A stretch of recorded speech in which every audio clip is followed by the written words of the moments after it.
এবার সুইজারল্যান্ডে আসিফ নজরুলকে হেনস্থা করা নিয়ে কড়া হুঁশিয়ারি দিলেন পিনাকি ভট্টাচার্য। কি বললেন তিনি, বিস্তারিত জানতে সাথেই থাকুন।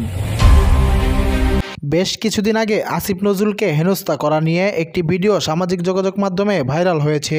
যে ভিডিওতে দেখা গেছে আসিফ নজরুলকে হেনস্থা করছে বেশ কিছু ক্ষমতাচ্যুত আওয়ামী লীগের নেতাকর্মীরা। গতকাল ঠিক একই জায়গায় দাঁড়িয়ে পিনাকি ভট্টাচার্য বলেন, এই সেই জেনেভা এয়ারপোর্ট যেখানে অন্তর্বর্তীকালীন সরকারের আইন উপদেষ্টা আসিফ মাহমুদকে হেনস্থা করেছিল বাকশালীন ক্ষমতাচ্যুত আওয়ামী লীগের নেতাকর্মীরা।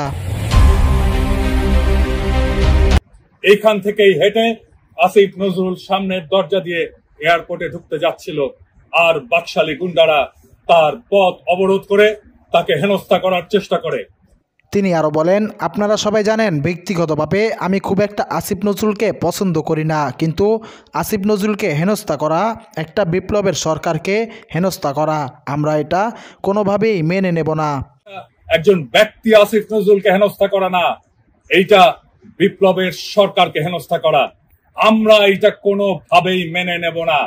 তিনি আরও বলেন, আমরা এখানে হাজির হয়েছি যেখানেই বাকশালীরা আমাদের বিপ্লবের সরকারকে, বিপ্লবের প্রতিভূকে তারা এসে হেনস্থা করার চেষ্টা করবে, আক্রমণ করার চেষ্টা করবে, আমরা সেখানে ইউরোপবাসী এসে, প্রবাসীরা এসে সেই জায়গাতেই প্রতিবাদ সমাবেশ করব। আক্রমণ করার চেষ্টা করবে, আমরা সেখানে ইউরোপবাসী এসে, প্রবাসীরা এসে সেই জায়গাতেই প্রতিবাদ সমাবেশ করব। তিনি বলেন, আজকের প্রতিবাদ সমাবেশ বাকশালী ফ্যাসিস্টদের উদ্দেশ্যে। এটা ইউরোপ, এটা মোদির ভারত না, এটা দিল্লি দাসের প্রভুর জায়গা না। এই ইউরোপে বিশ্বযুদ্ধ করেছে ফ্যাসিস্টদের সাথে লড়াই করার জন্য।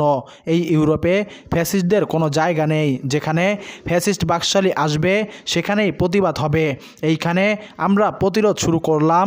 আওয়ামী লীগের ইউরোপে কোনো জায়গা নেই, সেখানেই প্রতিরোধ হবে। এইখানে আমরা প্রতিরোধ শুরু করলাম। আওয়ামী লীগের ইউরোপে কোনো জায়গা নেই।